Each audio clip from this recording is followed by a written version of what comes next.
Assalamualaikum warahmatullahi wabarakatuh.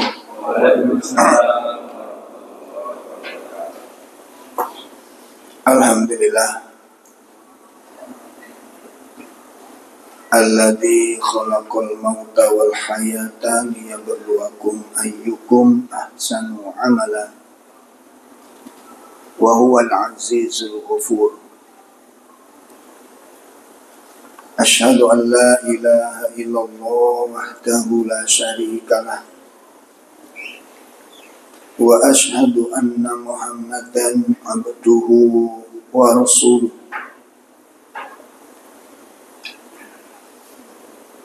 Ya ayyuhalladzina amanu taqullaha haqqa tuqatih wa la tamutunna illa wa antum muslimun.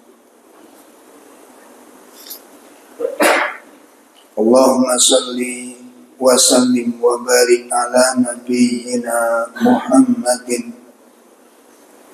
wa ala alihi wa ashabihi wa man tabi'ahum bi ihsanin ila yaumiddin. Amma ba'd.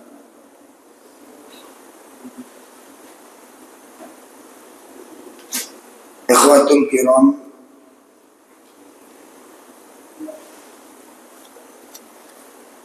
Bapak Ibu sekalian, jamaah majelis taklim yang semoga dimuliakan Allah Subhanahu wa taala. Alhamdulillah, pada pagi ini kita berkumpul sejenak dalam rangka menunaikan kewajiban sekaligus dalam rangka memenuhi kebutuhan. Kita sangat butuh kepada Allah Subhanahu wa taala dari segala sisi. Kita sangat butuh kepada Allah dari segala sisi. Kita sangat lemah. Kita fakir.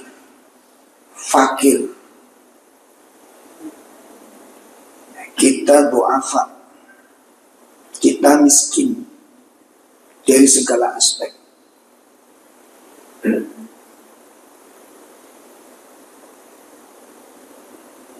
Kita tidak bisa berbuat apapun ketika Allah tidak izinkan. Kita tidak bisa menikmati secuil apapun kenikmatan dunia ini apabila Allah tidak izinkan. Itu hendaknya menjadi sebuah catatan penting bagi kita semua tentang betapa besarnya kebutuhan kita itu kepada Allah. Dari sisi aspek zahir, tidak secuil kegiatan sekedar untuk menggerakkan jari kelingking kita, ya, atau bahkan untuk mengedipkan mata kita, sekedar untuk mengedipkan mata kita. Jika Allah tidak izinkan, itu tidak akan mampu kita lakukan. Apalagi nikmat-nikmat yang lain dari sisi nikmat zahir, seperti kita berjalan, seperti kita makan, seperti kita tidur, dan ini kita lupakan. Itu semua kita dapatkan atas izin dan atas rahmat dari Allah Subhanahu wa ta'ala. Kalau kita mau membuka diri, sedikit sibuk, sedikit repot. Biasanya kebanyakan manusia itu kan gak mau repot. Makanya ilmunya gak nambah-nambah. Ya. Kalau kita sedikit repot, suka berkunjung kepada orang sakit, itu akan hidup pikiran kita. Ilmu kita akan bertambah dan keyakinan kita akan bertambah. Betapa lemahnya kita. Makanya kan berkali-kali sudah saya sampaikan, orang itu tidak bisa dikasih kelebihan sedikit. Orang kalau dikasih kelebihan sedikit atau dikasih sedikit kelebihan, identik apa? Identik apa? Takabur. Identik takabur. Bisa dikatakan 99% yang begini. Orang itu nggak bisa dikasih sedikit kelebihan. Nah, itu nas dari Allah Ta'ala.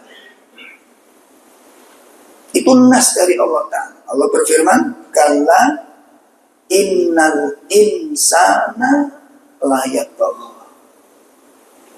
Surat apa itu? Dola itu ke awal. Innal insana layatgha ar-ra'ahus taghna. Allah berfirman, kalla innal insana layatgha. Sekali-kali tidak. Manusia itu benar-benar melampaui batas. Kalau tubuhnya sehat, badannya kuat, ekonomi mapan, awas, ini potensi-potensi takabur, ujub itu kuat sekali. Meremehkan, mengunggulkan dirinya, aku, kalimat aku itu kuat sekali. Badannya sehat, tubuhnya kuat, ekonominya mapan, identik. Ini peleknya sembarang kali. Layak dekoh kata Allah. Kapan itu terjadi? Ar-ra'ahus taghna. Ketika orang itu memandang dirinya serba cukup. Tuh. Ketika memandang dirinya serba, dalam kondisi seperti ini orang itu kayak mampu segala sesuatunya tanpa Allah. Karena rumongso punya kekuatan, rumongso punya kemampuan. Identik banget ini, Pak. Kecuali secuil orang yang betul-betul dalam ilmunya dan cerdas akalnya. Ulangi lagi, yang dalam ilmunya dan cerdas akalnya. Seperti hamba Allah yang saleh, Nabi Sulaiman alaihissalatu wassalam, itu orang yang dalam ilmunya tentang Allah dan orang yang cerdas akalnya. Begitu beliau mendapatkan kemuliaan yang luar biasa, kenikmatan yang luar biasa, ilmu yang luar biasa, itu tidak menjadikan beliau itu sedikit pun ada kecongkaan dan ada kesombongan. Sedikit pun tidak terbuka di sana. Tertutup pintu-pintu keburukan itu. Kenapa? Karena cerdas. Karena Nabi Sulaiman itu orang yang sangat cerdas dan berilmu, benar-benar berilmu. Begitu dia dalam puncak kenikmatan yang Allah berikan, apa komentar yang diucapkan? Ada dua. Yang pertama, beliau kembalikan seluruh kenikmatan yang didapat. Dikembalikan semua kenikmatan yang diperoleh. Itu dikembalikan kepada zat yang memiliki dan yang memberi. Beliau katakan, hada itu mencakup semua. Ilmu yang begitu menakjubkan, dengan segala bahasa makhluk Allah berikan kepada kita. Lalu kita kayak bahasa Arab, bahasa Inggris, harus begitu. Ya, bahasa Arab, bahasa Inggris, kawit iso ngoten wis rada napa? Bergetel. Ya, rada bergetel.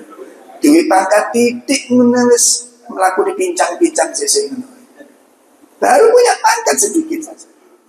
Aku itu kuat sekali. Kon gak ngerti aku itu kuat sekali. Lihat kalimat yang diucapkan oleh Nabi Sulaiman. Kurang apa ilmunya? Dia punya kekuasaan, dia punya pasukan, dia punya subhanallah. Karunia yang Allah berikan kepadanya. Dikembalikan ada kalimat ini termasuk pengikut yang setia, tentara yang hebat. Saya nggak bisa bayangkan kalau panjenengan dikasih karunia seperti Nabi Sulaiman, kayaknya buka praktek deh. Ya. Ada. Ini semua nikmat, termasuk ilmunya, ketajamannya, kedahsyatannya.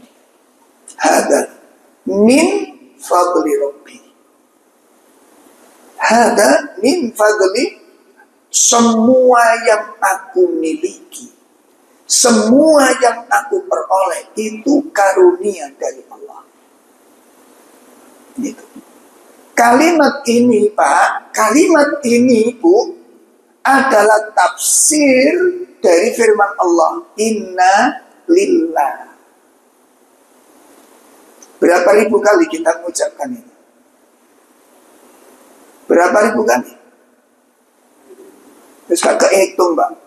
Apalagi pas musim corona. Innalillahi. Itu sedina ping berapa kali. Inna lillah. Kita ini milik Allah. Inna. Semua perkara milik Allah. Ada yang tersisa milik kita. Ada yang tersisa milik kita. Ya. Itu ketawaduan yang sempurna. Kecerdasan akal yang sempurna. Dikembalikan semuanya kepada tanpa sisa. Inna lillah. Kalau orang rumongso bahwa apa yang ada pada dirinya itu bukan miliknya, terus menyombongkan diri, pantes apa ora? Layak enggak? Termasuk tubuh ini tanpa sisa. Katakan tanpa sisa. Termasuk tubuh ini. Milik Allah Subhanahu wa ta'ala. Milik Allah Subhanahu wa ta'ala. Makanya begitu kita dengar ada teman kita, ada ustadz kita kecelakaan, anggota badannya hilang satu misal kakinya patah atau kakinya diamputasi, tangannya diamputasi, kita bilang apa? Innalillahi wa alhamdulillah. Inna lillahi wa inna ilaihi raji'un. Dan kita semuanya akan dikembalikan kepada Allah tanpa sisa. Kudu ngerti Pak. Itulah orang yang cerdas. Itulah orang yang berilmu. Dan ini wajib bagi kita semuanya untuk memahami masalah tersebut. Wajib bagi kaum muslimin untuk mengerti masalah tersebut. Sehingga pintu-pintu kesombongan sekecil apapun itu akan tertutup. Dan tidak memberikan peluang kecongkaan, ujub dan sejenisnya di dalam dirinya. Makanya Nabi Sulaiman mengembalikan kalimat ini dengan dua kata. Yang pertama, beliau tempatkan, beliau posisikan seluruh kenikmatan yang ada itu merupakan karunia dari Allah. Ada min fadli Rabbi. Yang kedua, beliau posisikan, beliau jadikan semua nikmat yang ada itu sebagai ujian. Ini langkah yang begini. Ya. Jadi setelah diposisikan apa yang dimiliki itu bukan miliknya. Ini karunia Allah. Ini amanah dari Allah. Ini titipan dari Allah Ta'ala. Pintu kesombongan tertutup rapat sudah. Karena beliau melucuti semua yang ada itu bukan dari dirinya dan bukan miliknya. Dikembalikan kepada Allah. Setelah itu yang kedua apa? Dia berduani. Ini semua peristiwa kesuksesan, ketaatan, kesetiaan pasukan yang begitu menakjubkan, itu ujian dari Allah untukku. Ini kedalaman ilmu. Coba, siapa di antara kita yang bisa memposisikan nikmat itu sebagai ujian? Umumnya orang itu nikmat diposisikan sebagai apa? Hah?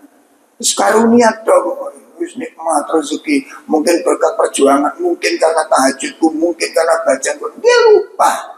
Lihat bagaimana kamu diuji Allah dengan kenikmatan itu, dengan kemampuan itu, dengan skill yang Allah berikan kepada lihat bagaimana untuk menguji aku, kata Nabi Sulaiman. Insyaallah. Makanya hati-hati kita di dalam sikap. Makanya ilmu ini penting. Ilmu ini sangat penting. Mudah-mudahan Allah Tabaraka wa Ta'ala menolong kita semuanya dalam setiap kebaikan, dan semoga Allah menjaga kita dari segala keburukan. Amin. Baik, Bapak Ibu sekalian yang dimuliakan Allah Subhanahu wa Ta'ala,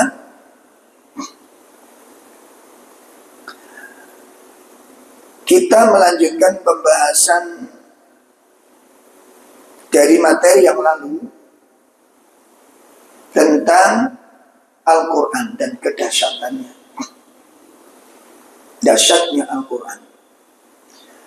Pada pertemuan sebelumnya kita membahas tentang manzilah Al-Quran, yaitu tentang kedudukan Al-Quran, bahwa Al-Quran memiliki kedudukan yang sangat tinggi di dalam kehidupan ini dan di dalam agama kita.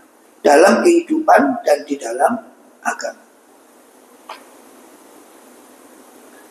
Itu sudah kita bahas, termasuk bahwa Al-Quran merupakan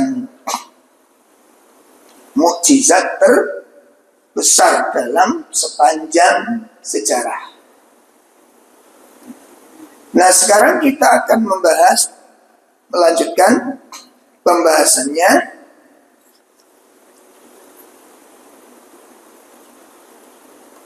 Berikutnya kita akan mengkaji tentang sifatul Quran.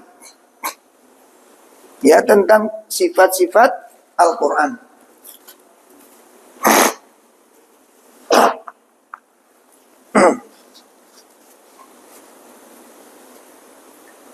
Sifat-sifat Al-Quran.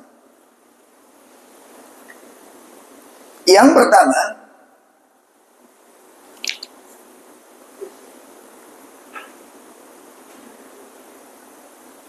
pertama, bahwa sifat Al-Quran itu la syakka fih, la raib. Tidak ada keraguan di dalam semua perkara yang ada di dalamnya. La syakka fi, la raiba fi. Ini yang pertama. Sifat Al-Quran, dia adalah sebuah kitab yang tidak ada keraguan dalam segala perkaranya. Apa itu hukum-hukumnya? Apa itu syariat aturannya? Apakah kebijakan-kebijakannya? Atau bahkan berita-berita yang ada di dalamnya? La syakka fi. Tidak ada keraguan di dalamnya. Berarti apa maknanya? Apa artinya? Bahwa Al-Quran itu semuanya mutlak akan kebenarannya, kebijakannya, kearifannya. Tidak ada keraguan. Benar semua kandungan-kandungannya. Di dalam Al-Quran disebutkan di awal ayat di surah Al-Baqarah pada ayat yang kedua. Di surah Al-Baqarah ayat yang kedua, Allah Subhanahu wa ta'ala berfirman, A'udzu billahi minasyaitonir rajim. Dzalikal kitabu la raiba fihi hudal lil muttaqin. Iya. Kitab Al-Quran ini tidak ada keraguan padanya, petunjuk bagi mereka yang bertakwa. Nah, perhatikan. Zalikal kitab Al-Quran ini la raiba fihi, tidak ada keraguan di dalam. Bon, Bapak, Ibu sebagai seorang muslim, jangan sampai ketika kita ditanya tentang sesuatu sifat apa yang kita miliki nggak ngerti. Ini musibah. Coba kalau Bapak punya anak ditanya, putranya jenengan berapa? 4, Pak. Yang nomor 1 namanya siapa? Ini yang nomor 3. Sopo yo? Dia nama anaknya saja lupa, sifat anaknya nggak ngerti. Kira-kira menurut jenengan gimana? Halo? Sama ini bapaknya mau duduk kan?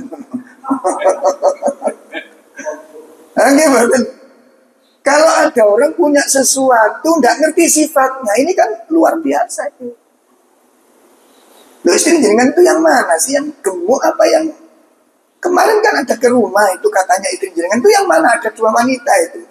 Yang satu gemuk, yang satu kecil. Cuma saya nggak tahu istri sama mana. Lupa saya ya. Kira-kira gimana? Ini merupakan sebuah sikap yang sangat tercela. Nah, dari sini Pak, dari sini, kenapa umat Islam tidak bangga dengan keislamannya? Kenapa kita sebagai umat Islam tidak bangga dengan Islamnya? Tidak takjub dengan kitabnya? Karena kita belum mengenal.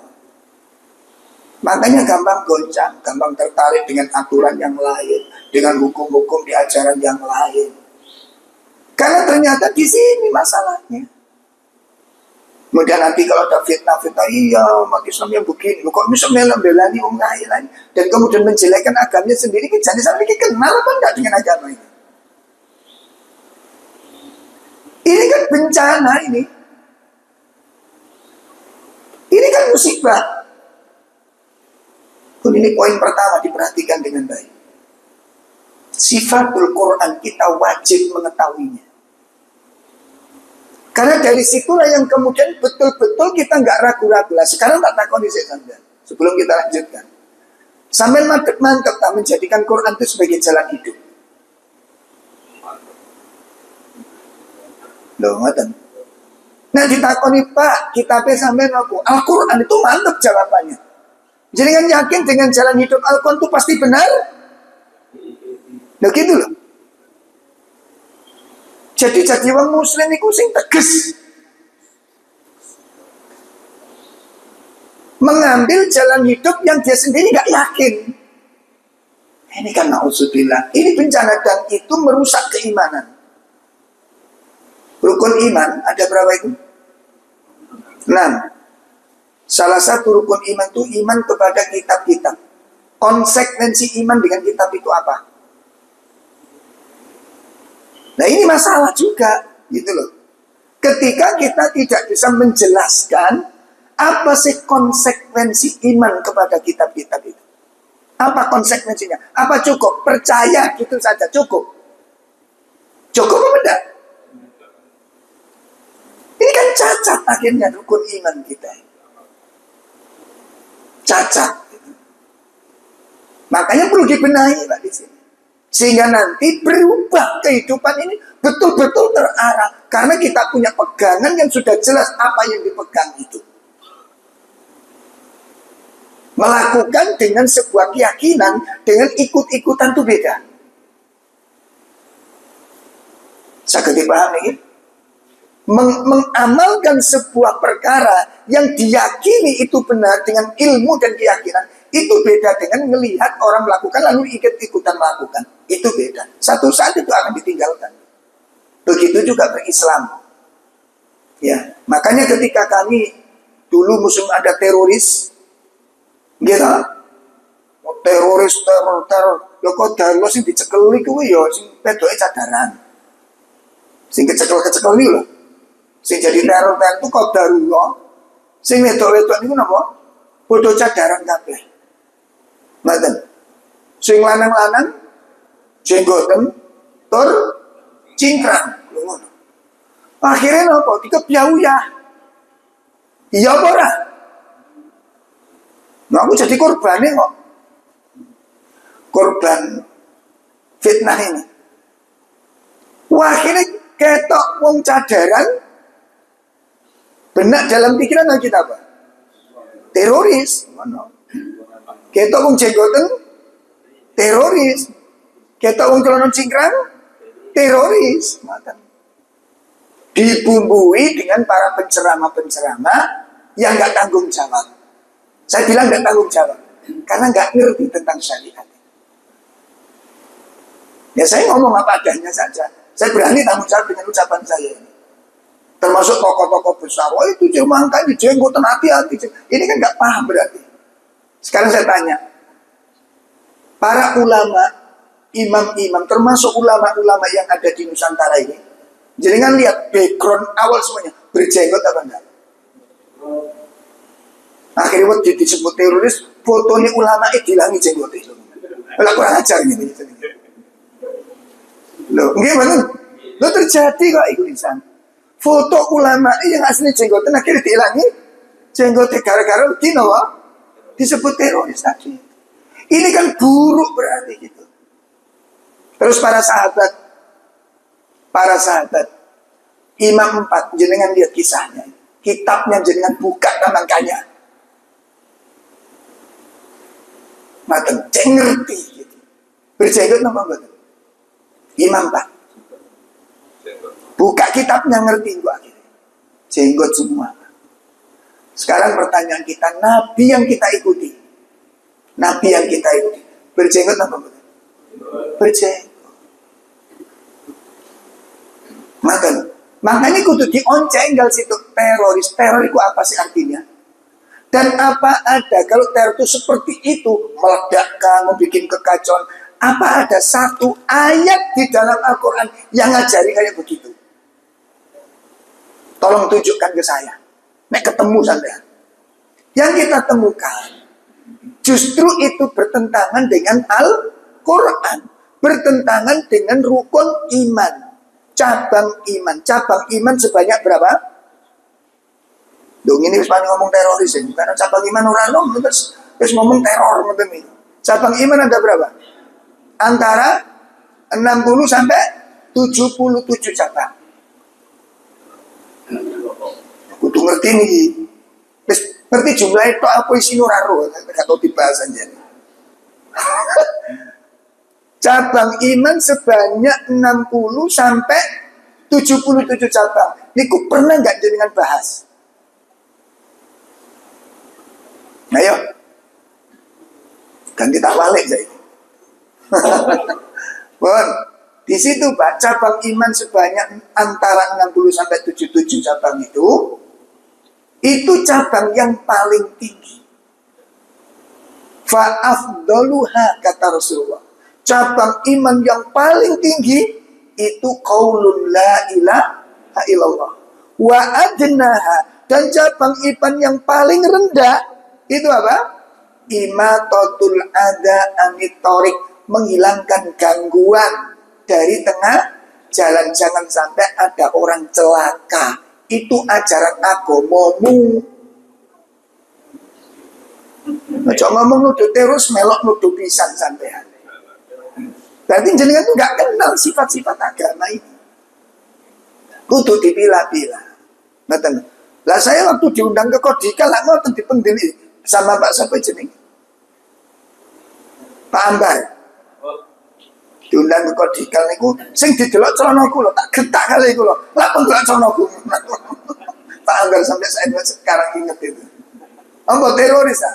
Belantik ya cingkrang kabeh kok. Lah iya ora. Sing genah kok dadi wong iki sampean. Gak gampang kena isu gitu loh. Iya kan? Jago dawa teroris Ahmad Dhani berarti teroris Ahmad Dhani. Ngerti Ahmad Dhani? Jago dawa. Astagfirullah. Sampean sing genah dadi wong muslim mangkane ngaji cek ngerti. Gak tahu gitu loh. Nah, jadi kalau kita lihat Pak, cabang iman yang paling rendah itu menghilangkan gangguan itu Islam. Jangan sampai Islam itu membuat masalah. Jangan sampai Islam itu menyakiti orang lain. Bahkan Nabi SAW menegaskan, al-muslim man salimal muslimun min lisani wa yadihi. Muslim yang sejati itu adalah man salimal muslimun. Orang muslim yang lain itu selamat dari gangguan lisannya dan dari gangguan tangannya. Kalau menghilangkan gangguan entah itu paku, entah itu kaca, entah itu kayu yang membahayakan, diambil dari tengah jalan lalu disingkirkan dan dihilangkan, itu cabang keimanan. Sekarang persoalannya dibalik, gimana kalau ada orang melemparkan pecahan kaca tengah jalan? Nah, melemparkan kaca ke tengah jalan, hukumnya gimana? Halal atau haram? Apa mubah? Haram. Haram. Kenapa? Karena dengan perbuatan kita itu mencelakai orang lain. Itu paku dilemparkan haram, pecahan kaca dilemparkan haram, apalagi bom. Paham? Jadi jojo gampang kena pengaruh. Agamaku tidak seperti itu loh, gitu dibela. Gak malah mencurigai saudaranya sendiri. Saya belajar dengan istri saya di mall nih Pak, di kueting karo satpam nih. Dan istri saya cadara. Tak takoni, lah bawa kan sampai ngeting aku. Tugas alhamdulillah siap. Sampai ngeting aku jadi pengunjung yang mulia. Jadi saya jadi pembeli istimewa lah. Dikawal. Sampai seperti itu kejahatan yang dilemparkan kepada agama kita. Dan kita ikut-ikutan. Kenapa? Ngapunten sangat. Karena kita malas belajar. Dengan kejahilan kita, dengan keterbatasan ilmu kita, ikut-ikut komentar sing enggak. Makanya setelah ini jadikan hati-hati. Setiap ucapan itu ada tanggung. Makanya kudu ngerti sifat-sifat agama, termasuk sifat dari kita ini. Jadikan mengangkat betul Al-Quran itu kitab panjenengan. Nanti kalau ditanya, apa yang membuat Anda takjub kepada Al-Quran itu? Jawabnya apa? Jelasnya gitu. Yang membuat takjub itu apa? Jenengan kagum nggak dengan Al-Quran ini? Kok jenengan pilih? Wong kitab itu ada, kok milih Quran jenengan? Kenapa? Ada apa? Kan mestinya orang milih itu ada alasan yang bisa dihadirkan. Di situ Pak terungkap betapa buruknya kita berislam ini. Banyak hal yang tidak kita pelajari. Dan ini kami ingatkan, mungkin di dunia ini Pak, oke saja saya muslim selesai. Di hadapan Allah, keislaman kita itu harus bisa dipertanggungjawabkan. Dan itu ditanya oleh Allah Subhanahu wa Ta'ala. Saya pun paham ini. Nah, kami tidak menuntut cuma percaya saya, bukan. Tapi itu dimintai pertanggungjawab keislaman kita, konsekuensi iman, konsekuensi Islam. Karena masing-masing pernyataan itu ada konsekuensi. Seperti dengan akad nikah nih loh. Gitu? Akad nikahnya berapa menit mengucapkan akdu nikah itu? Aku terima. Ya Pak, seeling itu. Ini kayaknya perlu diperbarui. Ini Pak Endro. Lupa ya.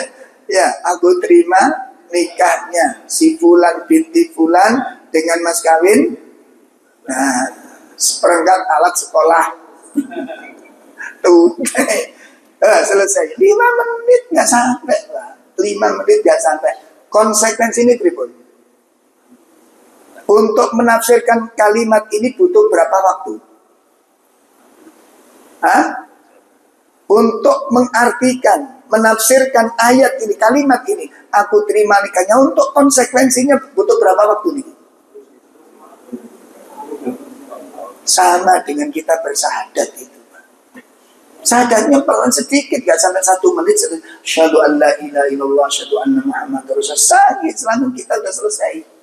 Dan kita disebut sebagai seorang muslim. Persoalannya, sampai di situ saja, ada konsekuensi yang harus kita jaga. Termasuk menerima Al-Quran ini. Rukun iman itu wajib loh. Rukun iman sebanyak 6 itu hukumnya wajib. Adapun kalau cabang iman ada yang wajib, ada yang tidak. Tapi kalau rukun iman itu wajiblah, kewajiban mengimani itu ngerti konsekuensi. Contoh, iman kepada Allah konsekuensinya apa? Sudah pernah dibahas ini dalam kok dengar-dengar. Ini ada konsekuensi, makanya disebutkan di dalam kitab salah satu usul. Wonten gini kitab salah satu usul atau usul salasah. Niku dipun preteli dijelaskan rinci syarahnya di sana. Bagaimana iman kepada Allah, konsekuensinya apa? Niku wonten, Mbak. Konsekuensi iman kepada para malaikat. Mengimani adanya malaikat-malaikat Allah, ada berapa konsekuensinya itu? Nonton. Termasuk hal-hal yang kita anggap kayak baru, padahal sebenarnya tidak baru. Seperti apa? Kita kan kadang-kadang boten katek belajar itu langsung percaya dengan apa yang ada, betul tak? Contohnya nama-nama malaikat itu banyak loh yang kita kasih nama sendiri itu. Allah tidak kasih nama, Rasul juga tidak kasih nama. Al-Quran menyebut malakul maut, seperti malaikat pencabut nyawa. Itu dalam Al-Quran tidak ada penyebutan nama malaikat itu, tidak ada. Hadis-hadis pun tidak ada. Tapi kita sudah temukan namanya siapa? Nah, itu penamaannya dari mana? Ayo, penamaannya dari mana? Makanya Al-Quran dengan sunnah tidak menyebutkan nama. Termasuk Raqib Atid. Itu. Raqib Atid itu berarti berapa? Ada 2. Berarti pada saat panjenengan nggak di saya dong. Pung 2. Halo? Loh gimana? Maka tidak disebutkan Raqib Atid itu sebuah nama atau istilah. Raqibun Atid, surat Qaf itu. Ma yalfadu min qawlin illa ladaihi raqibun Atid. Itu nama atau istilah? Dibuka surat Qaf. Surat 50. Istilah. Surat 50 ayat berapa? 18. Iya. Surat 50 ayat 18. Nah, terus ma yalfidu min qaulin illa ladaihi raqibun atid. Tidak ada suatu kata yang diucapkannya melainkan ada di sisinya malaikat pengawas yang selalu siap mencatat. Bukan sebuah nama ternyata. Wis kadung ya opo iki? Lah wis kadung iki ya ditandani. Makanya malaikat penulis itu banyak jumlahnya. Tidak ada satu lafaz yang keluar dari lisan kita, melainkan di situ ada malaikat yang hadir siap untuk menangkap bahasa mencatat kalimat-kalimat yang sudah kita ucapkan. Bon, Bapak Ibu sekalian, kembali kepada mengenal sifat-sifat Al-Quran. Jadi yang pertama, Al-Quran adalah suatu kebenaran yang tidak ada keraguan dari sisinya. Oleh karena itu, ya, di dalam Al-Quran ada 3 surat. Di dalam Al-Quran terdapat 3 surat tantangan. Ini nggak main-main ini. Ya, di dalam Al-Quran ada 3 surat yang merupakan tantangan dari Allah untuk orang-orang yang ragu terhadap Al-Quran.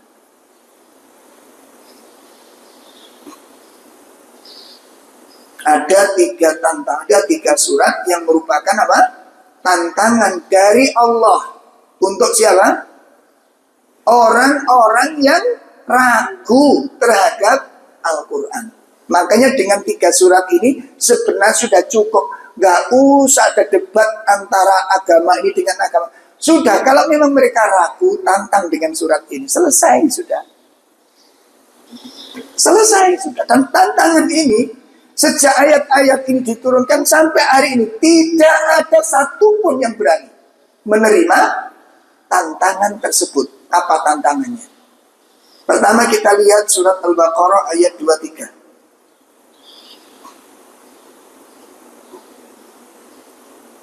Ya, kita lihat surat Al-Baqarah ayat 23. Wa in kuntum fi raibin mimma nazzalna ala abdina fa'tu bi suratin min mithlihi wad'u syuhada'akum min dunillahi in kuntum shadiqin.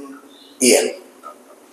Dan jika kamu meragukan Al-Quran yang kami turunkan kepada hamba kami Muhammad, maka buatlah satu surat semisal dengannya, dan ajaklah penolong-penolongmu selain Allah jika kamu orang yang benar.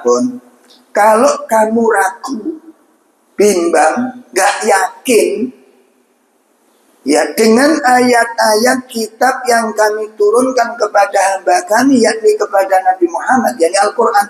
Intinya kalau kamu ragu dengan Al-Quran, gak percaya Al-Quran itu datang dari Allah, maka buatlah, kalau ini berapa? 1 surat saja. Buatlah 1 surat saja yang senada dengan Al-Quran.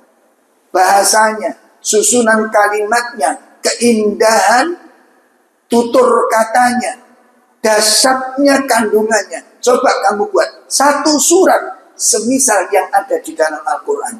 Dan ajaklah, bukan sendirian, ajaklah, panggilan, undangan orang-orang, pembesar-pembesarmu, tokoh-tokohmu, kalau memang itu benar. Buktikan. Kalau ini buatan manusia, kenapa kalian tidak bisa membuat? Kan orang-orang kafir, termasuk orang-orang Nasrani, itu kan menuduh Quran itu buatan Muhammad. Begitu loh Pak. Kita kudu ngerti hal-hal seperti ini, kalau panjenengan ini. Ini bukan untuk mengadu domba kita dengan Islam, enggak. Ben jelas masalahnya, gitu loh. Ya, bukan untuk menanamkan kebencian pada agama lain, bukan, sama sekali tidak. Tapi itu perbuatan mereka yang tidak meyakini Al-Quran dan kemudian membuat berita-berita. Al-Quran itu bukan kitab. Jadi kan tahu, saya punya rekaman, Masya Allah, di beberapa gereja, Al-Quran itu ditaruh di bawah, diruqyah dengan Injil. Akhirnya ditangkap, itu peristiwanya di Batu. Saya punya rekamannya. Masya Allah, diruqyah dengan Injil. Ini ada jin-jin yang ada di dalamnya itu. Ditaruh di bawah Quran. Na'udzubillah, nggak tahu perlakuannya kayak apa setelahnya. Akhirnya ketangkep, diproses video itu, ya kena akhirnya. Banyak yang kena. Belum ada lagi yang dibakar, gitu? Belum ada lagi yang diludahi, dikencingi berapa kali. Pernahkah kita memperlakukan kitab orang lain seperti itu? Pernah? Tidak pernah kaum muslimin. Kita muliakan Injil yang dibawa oleh Nabi Isa, tentunya bukan Injil yang sekarang, karena beda.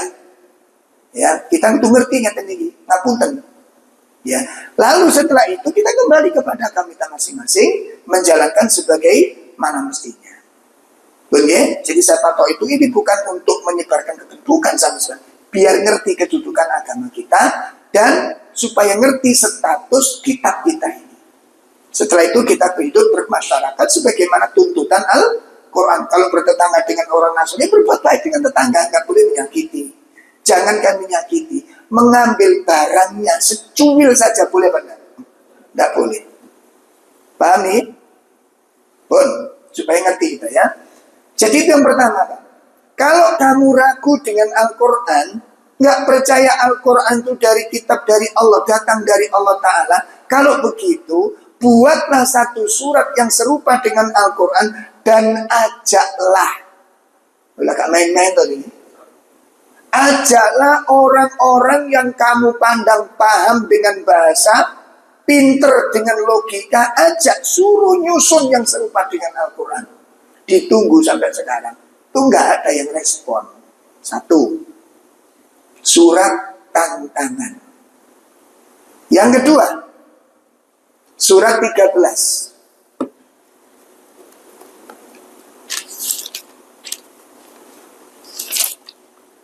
Surat Ar-Ra'd. Surat Ar-Ra'd.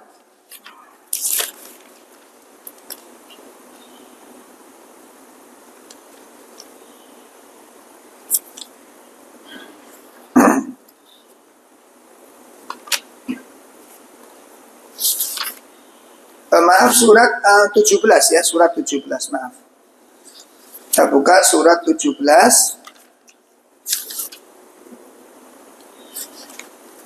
ayat 82.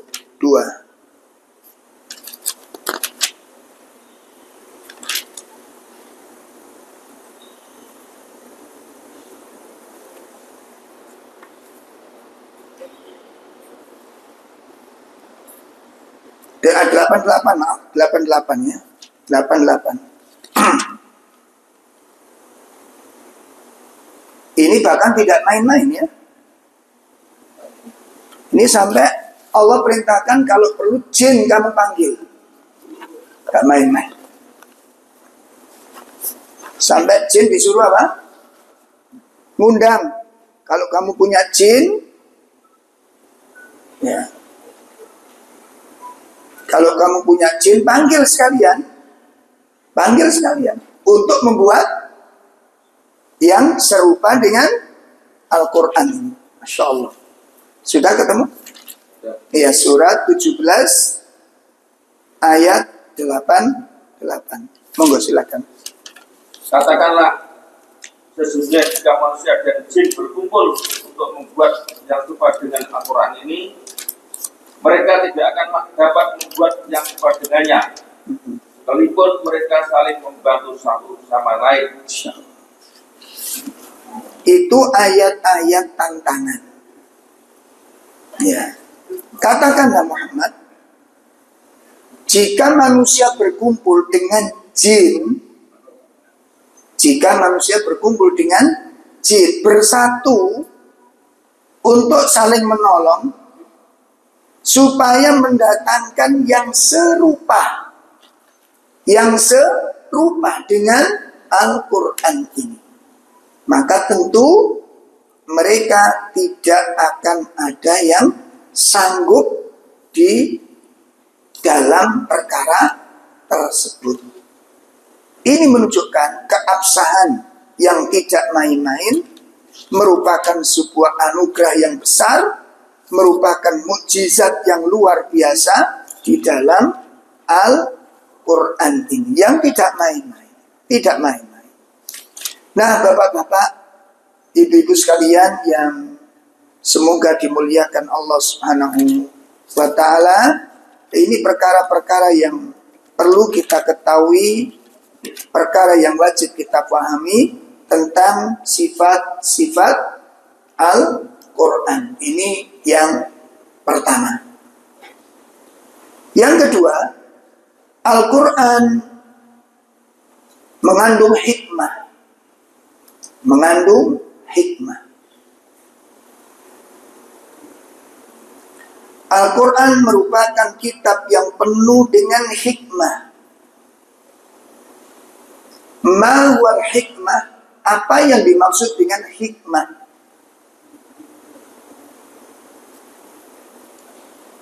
Yang dimaksud dengan hikmah itu adalah wada'u syai' fi mawadhi'i.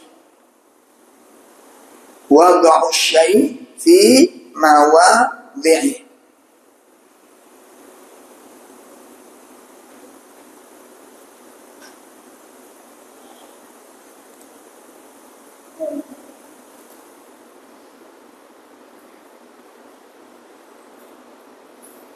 Dia menempatkan sesuatu tepat pada tempatnya. Menempatkan sesuatu tepat pada tempatnya.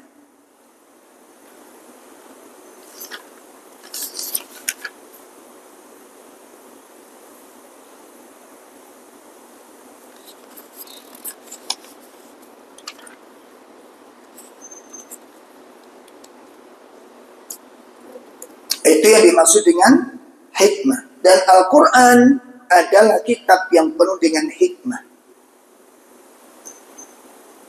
Dan hikmah ini berdiri tegak karena 3 pilar. Hikmah itu tegak karena 3 pilar. Yang pertama, ilmu. Yang pertama, al-ilmu. Yang kedua, al-hilmu. Yang kedua, apa? Al-hilmu. Dan yang ketiga, al-anatu. Al-anatu. Al-anah itu sikap tenang. Al-hilmu sifat lembut, sikap santun. Al-hilm itu santun. Sedangkan al-ilmu pengetahuan dan pengalaman. Itu al-ilmu. Dan sikap hikmah itu tegak karena 3 pilar ini. Yang pertama apa tadi? Ilmu. Yang kedua, al-hilmu. Yang ketiga, al-ana. Al-ilmu pengetahuan. Luas dalam pengetahuannya. Adapun al-hilmu yang dimaksud hilm, santun di situ, itu adalah ketika melihat sebuah kesalahan. Ketika melihat sebuah kesalahan, seseorang tidak melihat bentuk kesalahannya. Sifat al-hilm itu begitu. Jadi kalau ada sebuah kesalahan, itu tidak melihat bentuk kesalahannya, namun melihat sebab terjadinya sebuah kesalahan. Kita ulangi lagi ya. Jadi sikap hilm itu adalah sebuah sikap apabila ada sebuah kesalahan, ada sebuah peristiwa, itu tidak melihat tentang kesalahannya atau peristiwanya dulu, namun dilihat dari sebab. Itu nanti bijak kita. Nah, seringkali kita itu melihat kalau ada sebuah peristiwa, itu kita terjebak pada peristiwanya, tapi tidak melihat sebab. Di situ hilangnya hikmah. Nah, cara pandang seperti ini, Pak, itu nanti melahirkan sikap yang luar biasa. Contoh.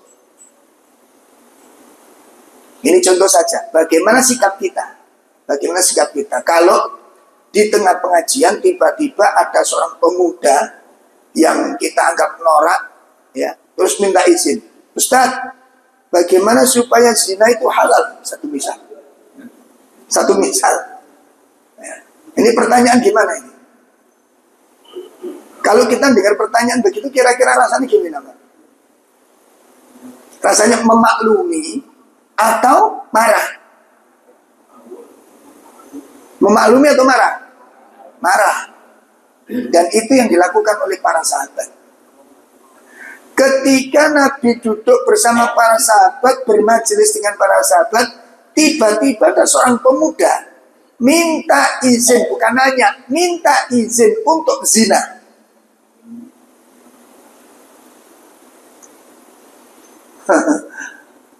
Nabi diminta izin supaya mengizinkan apa? Zina, sehingga nanti zina itu jadi halal gitu. Karena sudah dapat izin dari siapa? Nabi. Apa respon para sahabat? Marah. Ada yang mencela, ada yang membentak, ada yang mencibir, macam-macam itu. Wajah-wajah yang ditujukan kepada pemuda ini, wajah-wajah yang penuh dengan apa? Kemarahan, bukan kebijakan. Kalau satu misal kita jadi ustadz ditanya begitu, kira-kira jawab kita apa? Ustadz, boleh nggak zina dilakukan sama-sama suka, Ustadz, satu misal? Suka sama suka. Kan sekarang ada fatwa itu kan. Ya gak dosa kalau dilakukan suka sama. Waduh, mateng ini. Masya Allah. Gak kenal. Lalu seperti itu. Begitu sahabat ini terancam, ya, tercela di hadapan para pemuda ini tercela di hadapan para sahabat. Akhirnya apa Nabi mengatakan, siapa tadi yang bertanya? Jadi waktu bertanya itu Nabi terus ngomong, soalnya nggak direken gitu. Akhirnya banyak komentar yang keluar. Kenapa kok Nabi nggak jawab? Satu, ada yang komentar apa? Oh, Nabi benci dengan ucapan itu. Dua, Nabi mungkin nggak dengar. Tiga, macam-macam komentar itu. Akhirnya Nabi berhenti. Setelah itu Nabi bertanya, tadi saya dengar ada yang bertanya ya. Siapa tadi yang bertanya? Langsung sahabat muncul pemuda ini dengan kata-kata yang kasar. Ini ya Rasulullah, itu cacian keluar itu. Celaan keluar. Akhirnya Nabi menyuruh, baik, tolong dekatkan dia kepadaku. Tolong dekatkan dia kepadaku. Ini butuh diskusi yang serius. Bukan sekedar untuk menjawab tentang hukum boleh tidaknya. Kalau kita kan begitu kan. Begitu ada hal yang sikapnya itu bertentangan dengan dalil, apa yang kita lakukan? Hukum yang kita keluarkan. Jelas nih?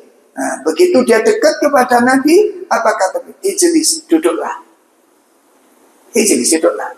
Tenang anak ini. Sudah dekat, kemudian disuruh apa? Duduk. Ini untuk menetralisir psikologis seseorang. Nah, baru Nabi mengatakan, apa yang kau tanyakan tadi?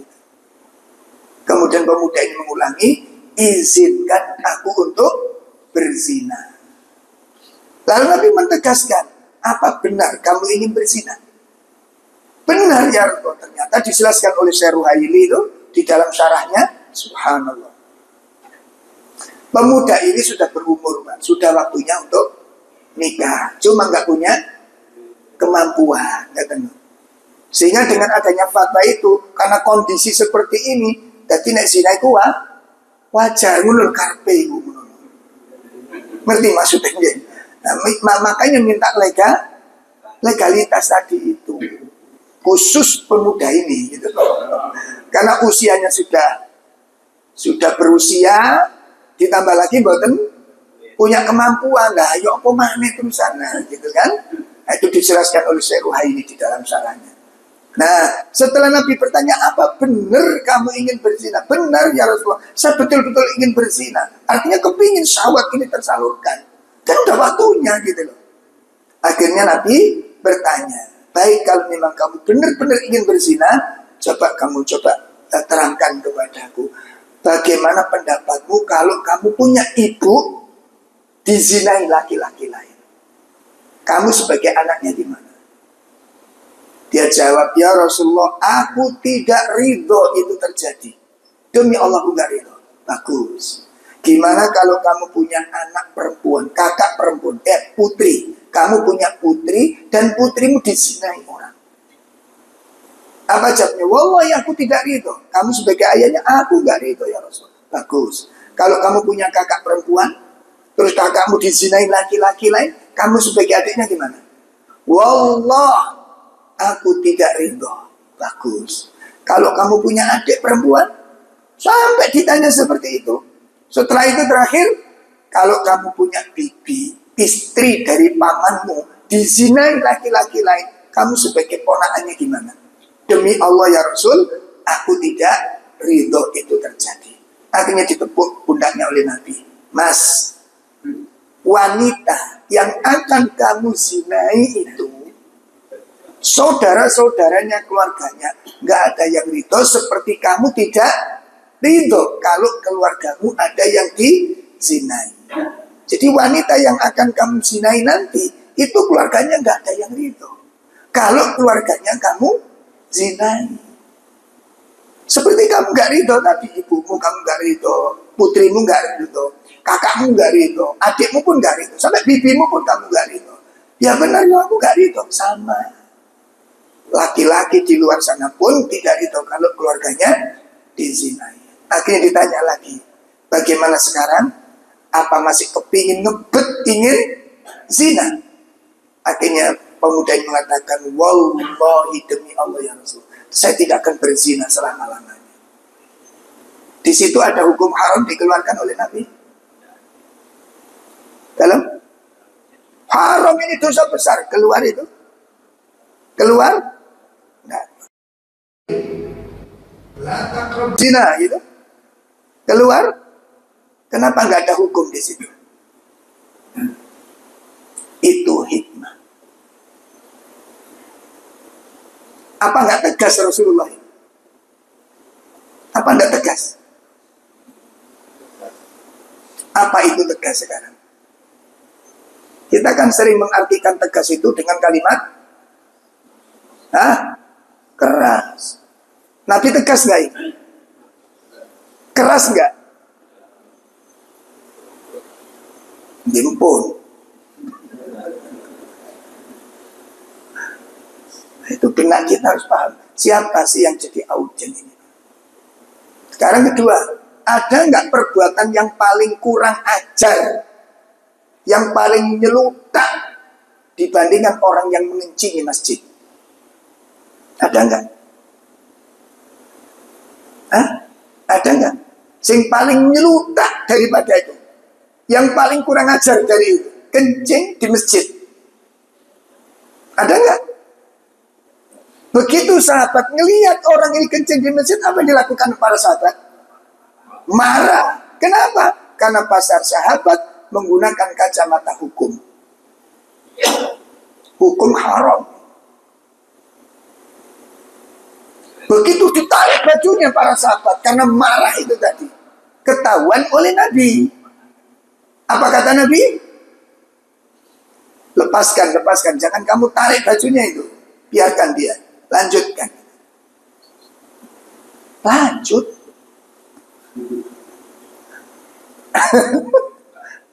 Coba sekarang kalau bapak-bapak ada anak kecil di sini, pipis di situ. Pak, anak pipis. Kono itu kan ngono gitu. Atau lek bapaknya kok menengnya ditonton pipis. Jadi kan komentarnya apa kira-kira? Oh, bapakku goblok ya. Pasti begitu kita. Betul nggak? Anak kecil pipis sama bapaknya digacoki pisan ning ngono. Sama ngelihat gimana kira-kira? Kok bapaknya meneng? Kira-kira dengan komentarnya apa? Ayo saya langsung aja komentarnya ayo apa? Pasti jelek, pasti buruk. Bapak wis macam-macam itu tadi. Yang benar jenengan apa bapak? Saiki jawabnya ngono. Kenapa nggak tuh waktu kencing dibawa keluar? Nih, hikmah. Makanya ketika ada orang kencing di masjid, nah sahabat-sahabat marah, tarik mau di-share keluar, dicegah oleh Nabi, biarkan dulu di situ. Setelah itu selesai, sudah dipastikan selesai, kata Nabi, tolong kamu ambilkan timba, air 1 timba. Dan masjid dulu dengan masjid sekarang beda. Satu, lantainya pasir, masjidnya Rasulullah itu. Terus temboknya gak kayak tembok aluwah ya niki. Itu dari pagar dari kayu pelepah kurma. Itu dincek-incek nonton berikut. Nah, dikira ini tempat yang paling aman terlindungi, ya bener aja.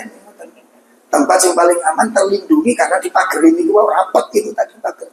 Itu sudah jadi masjid.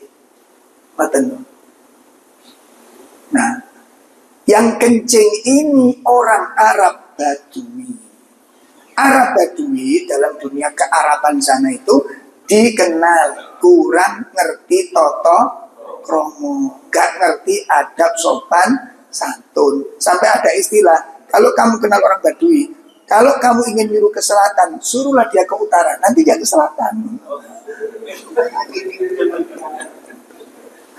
Jadi dunia sana sama dengan Afrika pedalaman.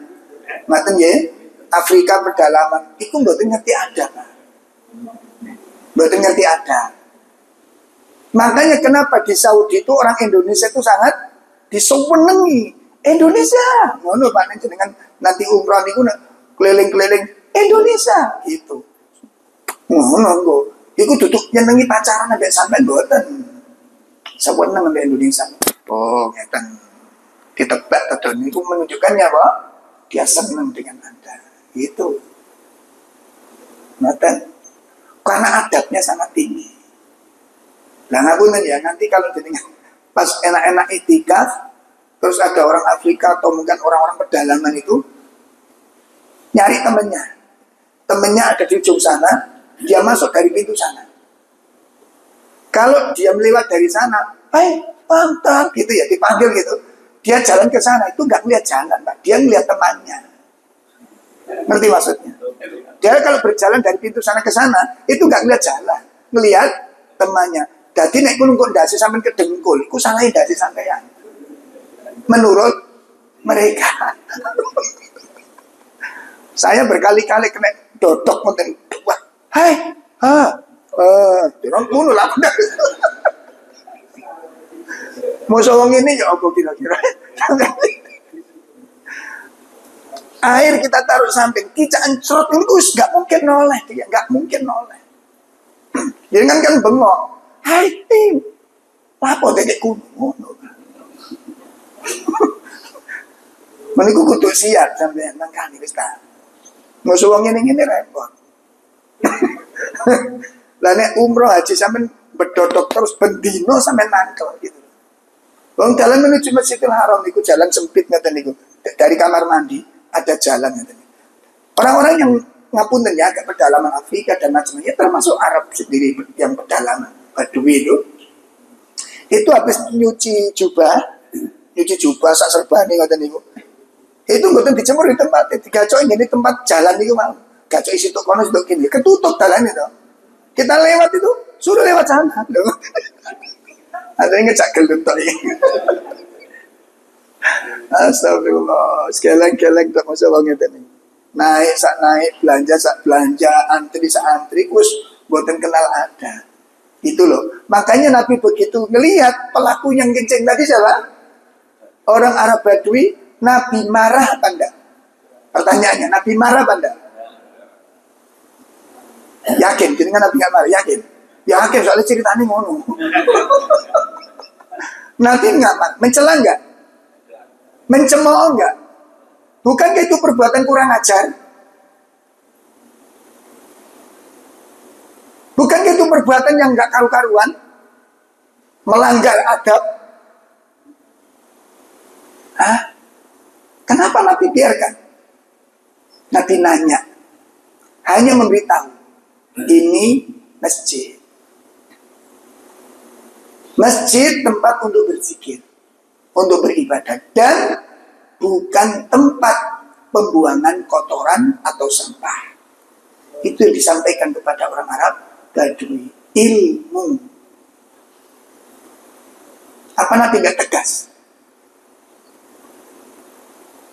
Apa itu tegas? Dan Nabi banyak Pak, riwayat-riwayat yang dari sikap seperti itu banyak orang-orang kafir, bahkan ulama-ulama kibar Yahudi masuk Islam gara-gara sikap yang luar biasa. Itu namanya sikap hikmah. Sabun, itu namanya sifat apa? Hikmah. Itu korelasi dari sifat al-hilm tadi itu. Jadi hilm itu kalau melihat sebuah kesalahan, dia nggak melihat kesalahannya, tapi melihat apa? Sebab atau faktor. Itu hilm namanya. Itulah sikap bijak. Kemudian yang ketiga adalah, pilar yang ketiga, tegaknya sifat hikmah adalah al-ana.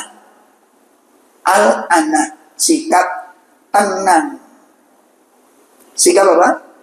Tenang. Lawan dari sifat al-ajalah, lawan dari sifat tergesa-gesa. Kita identik yang mana? Sikap tenang atau tergesa-gesa? Kita identik sifat tergesa-gesa. Termasuk yang sering kita terjebak di dalam dosa tanpa sadar adalah menyebarkan berita sebelum kita mengkaji lebih lanjut. Itu sering kita terjebak, termasuk para ustadz. Nah, satu saya sebutkan kedudukannya saja, cuma bukan nama ustadznya ya. Termasuk para dai, menyebarkan sebuah berita yang dia sendiri sebelumnya belum mengkaji. Contoh bisa dia jelas. Saya ngaji di sini, ada satu jamaah lapor, mungkin menceritakan satu takmir, menceritakan peristiwa di sini di Masjid Al-Quwaini, begini. Banyak hal-hal yang akhirnya saya tahu dari satu orang, dari pengurus. Karena yang menyampaikan ini pengurus dan dia tekun dalam kajian, maka saya sebagai ustadz melihat berita ini, halo, Pribon, kebenaran. Oh ngoten dia, enggak ustaz. Jadi kan betul semerah. Tong berikin itu ngeten. Oh gitu ya. Nah, akhirnya saya ngaji di tempat lain. Kemarin tuh saya ngaji di satu masjid. Saya dapat berita langsung dari takmirnya. Padahal takmirnya berapa? Banyak. Yang cerita berapa? Kenapa Anda dengarkan? Pertanyaannya sudah diklarifikasi. Kok berani cerita? Itu kita pelaku-pelakunya. Kok berani cerita? Kalau versinya Al-Quran, kalau kita dapat berita, syariatnya bagaimana? Itu teori ini. Kenyataannya, kita pelaku-pelaku kegagalan yang cukup panjang. Sampai kapan kita bersikap seperti ini? Kalau berita, goreng. Kalau berita, sampaikan. Padahal kita belum mengkaji. Benarkah berita yang disampaikan itu benar? Betul apa enggak saya ngomong ini? Kalau nggak benar, protes nggak apa-apa. Biar saya juga nggak salah gitu loh. Ini saya sampaikan. Ada seorang ustaz di sana itu gini. Katanya, ustaz tahu dari mana? Dari jamaahnya. Berapa jamaah yang ustaz ciptakan jenengan itu? Satu orang. Kenapa nggak klarifikasi yang lain? Kronologinya saya subhanallah pengalaman di lapangan. Ada satu masjid kita ngaji, jamaahnya itu senang sekali, semua ngaji. Tiba-tiba diberhentikan. Satu-satu berhentikan semua. Saya tanya ke koordinator yang dari teman-teman kita, kok diberhentikan? Ustaz, takmir Ustaz senang dengan dakwah kita. Oh, masa gitu? Iya. Nah, perisan saya kok nggak begitu ya, orangnya tuh semangat kok. Iya, kenyataannya diliburkan, libur semua sudah.